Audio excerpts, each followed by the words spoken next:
So my name is from accounting department, and I'm the group leader for Group 17, this MBA 264 Business Communication Group project. So today we'll be speaking on business skills and strategies, which include verbal and non-verbal communication, the importance of listening in communication, the importance of reading skills. We'll be talking also on writing skills and speaking skills. My name is Eniola Anthony from Accounting Department. Good day, everyone. My name is Olabisi Abigail Oluwapomi from the Accounting Department here. My name is Erugo Latifat from the Department of Accounting. My name is Honorable Gichi and I'm from Accounting Department. My name is Badishu Abiroje and I'm from the Department of Accounting. My name is Harrison Nkechi Priscilla. I'm from Accounting Department. I'm Ojo Oladako from Accounting Department. Verbal communication is basically the process by which ideas, messages, and thoughts are being transmitted from one individual to another through the use of spoken words. And we have different types of verbal communication. We have the interpersonal communication. This involves the communication between one individual and another. Example includes communication between the employer and the employee, communication between friends and families. Then we have small group communication. Small group communication is the communication between various groups or within various groups. It includes communication within family, meetings, communication between departments, teammates, etc. We have the intrapersonal communication. Intrapersonal communication is a type of verbal communication that involves the communication between one and itself. Example, we have the solo writing, the solo speaking, thinking, etc. Then lastly, we have the public communication. Public communication is communication between an individual and a large mass of people.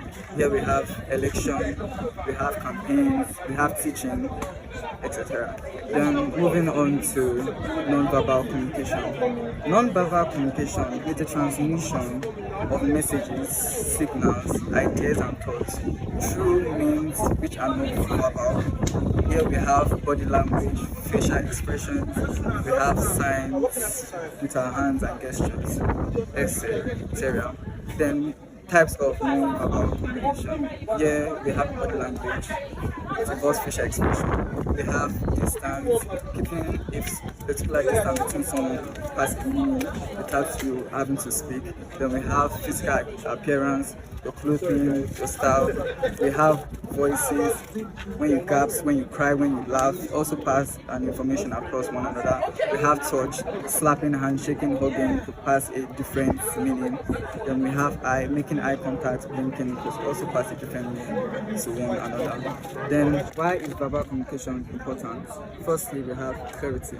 Verbal communication is very important when one is trying to pass across an idea, a thought, through spoken words. It has to be very clear in order to avoid misunderstanding and give a clear and direct order, which should also improve and encourage teamwork and communication.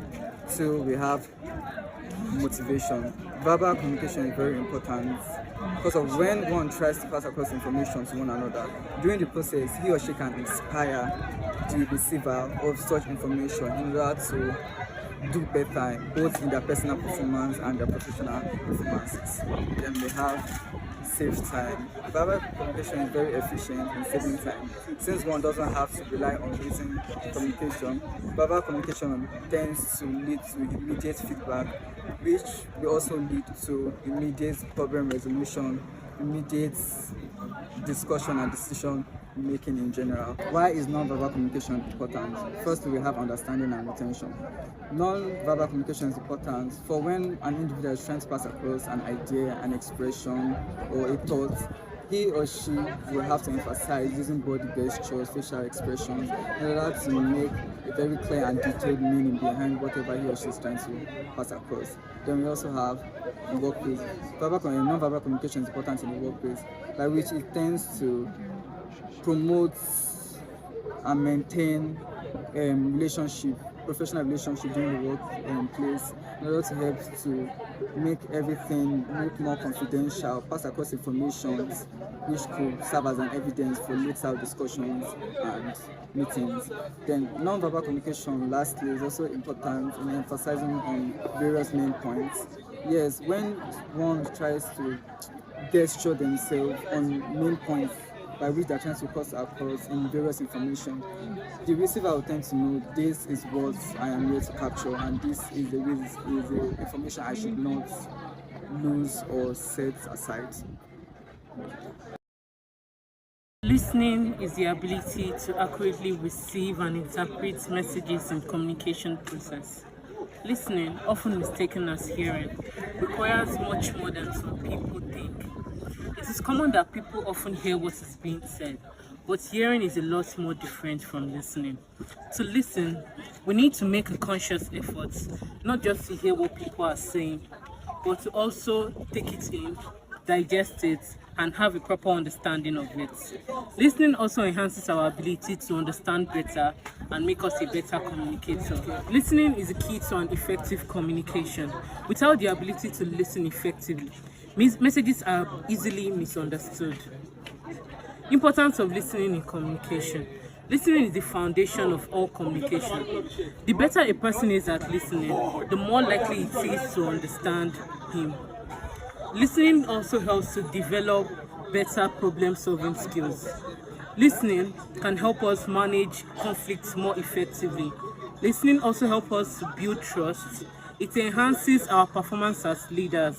And listening also helps us become better team players. The listening process involves 5 stages, and effectively engaging with all the 5 stages lets us best gather the information we need from others.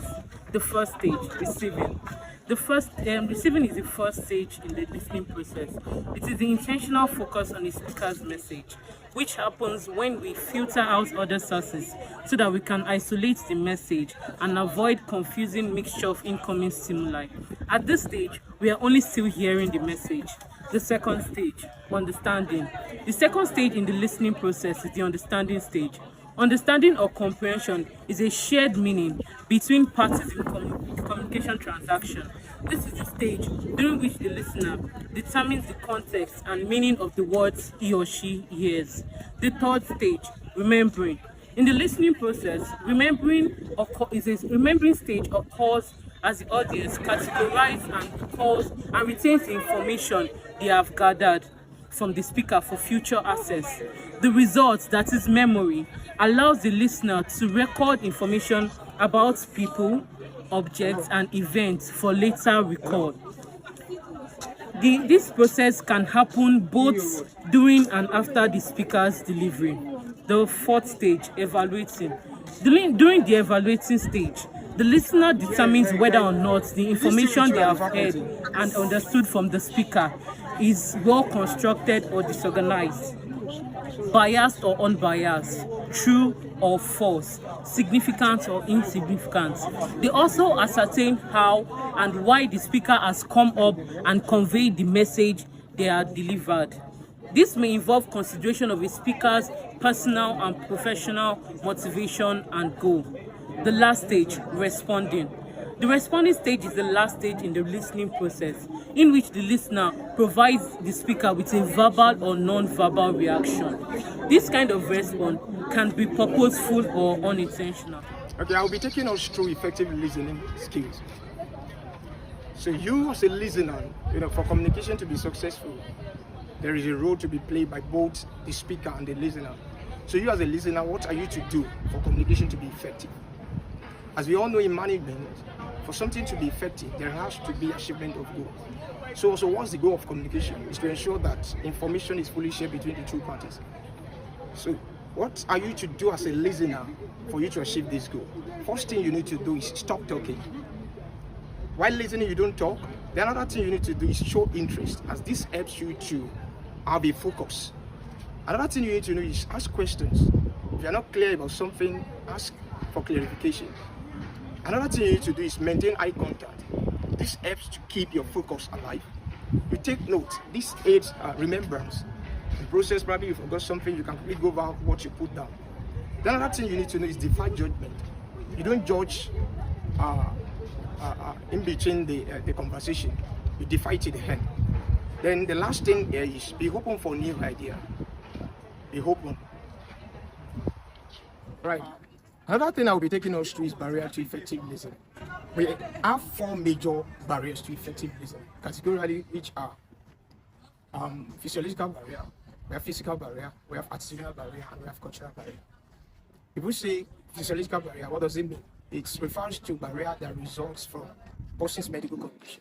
For example, someone that is deaf, by default, it becomes impossible for the person to receive what the speaker is saying.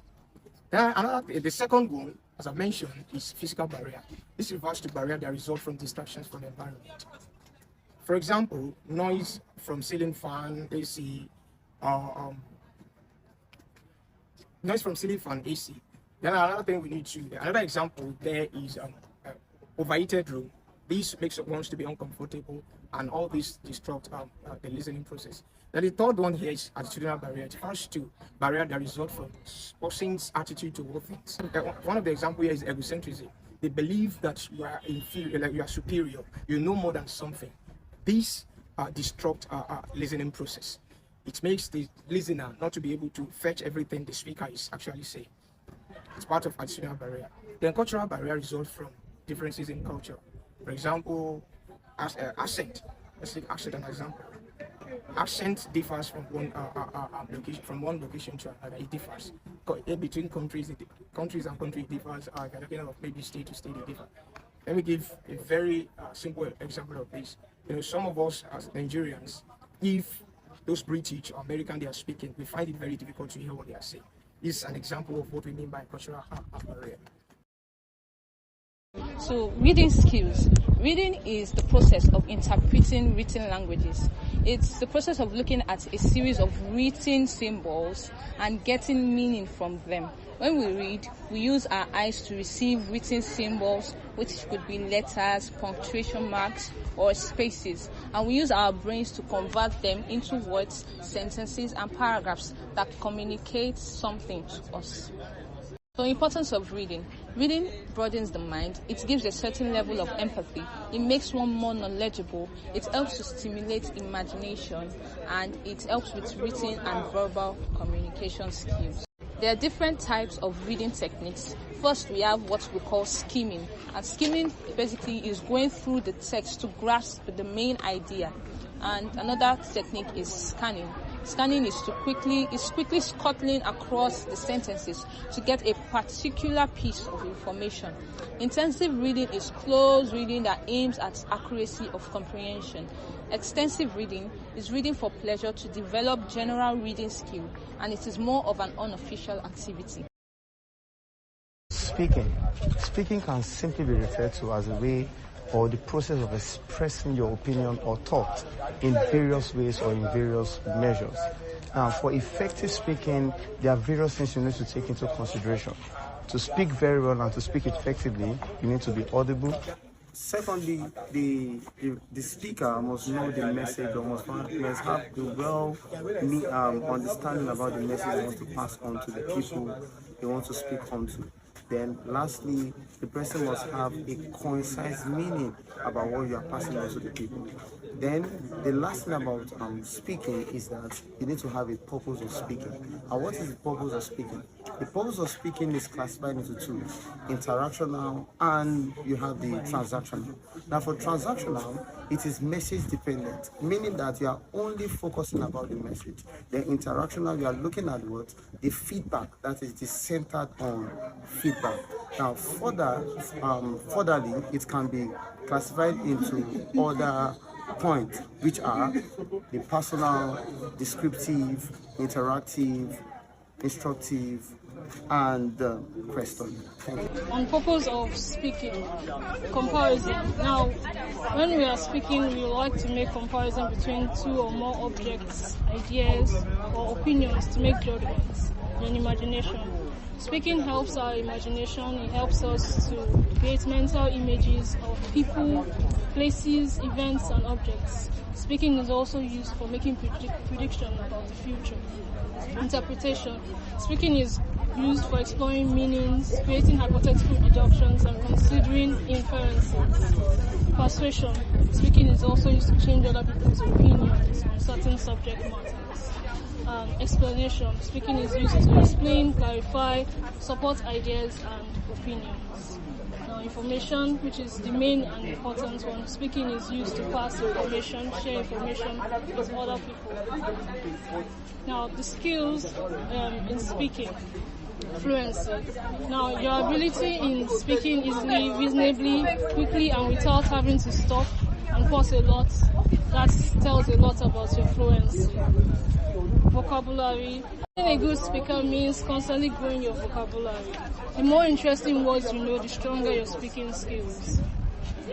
Grammar. Grammar does matter, and the fewer mistakes you make, the better your speaking skill will be.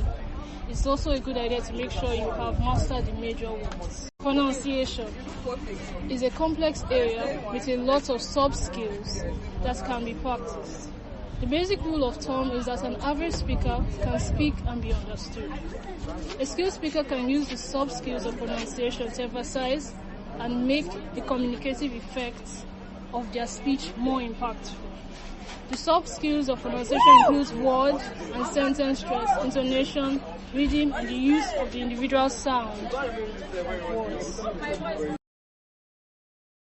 Speaking on writing skill, writing is the process of using symbols, letters of alphabet, punctuations and spaces to communicate thoughts and ideas in a readable form. So to write, you have to use letters of alphabet, punctuations and spaces. It also involves the use of brain and physical process and the use of writing system to structure and translate human thoughts into persistent communication. So writing system like notebook, chalkboard, whiteboard can be used to communicate human thoughts. Writing is the method of visually representing verbal communication based on a script and a set of rules regulating its use. Writing is usually recorded in a durable medium such as paper or electronic storage, although non-durable mediums such as writing on a computer display, writing on black or white board also be used. Now, importance of writing. One, it stars our ability to explain our ideas to others and ourselves. Like people that are shy now, like through writing, he or she will be able to express herself or himself clearly. It clarifies thinking, that is, it helps to express one's thoughts and ideas. It also improves vocabulary and communication skills. It helps in learning and retaining information. It encourages creativity and imagination. The more frequently you write, the more the brain is enhanced and to generate ideas that can be applied to solving real-life problems. It also gives clarity. And the last one, it provides a means for record keeping. So we're taking us through the essentials of a good writing. Some of the essentials, there are various essentials actually, but then let us go through just 5 of them. Simplicity is number 1. A good writing should express ideas in the most direct and simplest form, meaning that it must not be too ambiguous. It must contain the actual needed information. Then number 2, we are going to look at the grammar aspect. Yeah, it is vital to pay attention to the text grammatically and for it to be accurate. Yes, the major goal is for the grammar to be accurate, so it is going to be free from typographical errors and the likes. So number 3 is conciseness. So a very good writing should contain and should convey all relevant information about the topic and the concept in few words, meaning it has to be brief. It should not be too long, like I stated in the simplicity essential. So also number 4, coherence. So this refers to the quality of forming a unified whole, that is, the sentence must be arranged in a way that there exists a relationship between the two of them, meaning the sentence paragraph A and paragraph B, there should be an information conveying both of them, just like saying I'm starting with this and I'm continuing with this. So it has to be coherent. Also, the final one, I'll be looking at structure. A good writing must be well structured, as that ensures that it brings the big idea and the idea gets across to the reader. Thank you.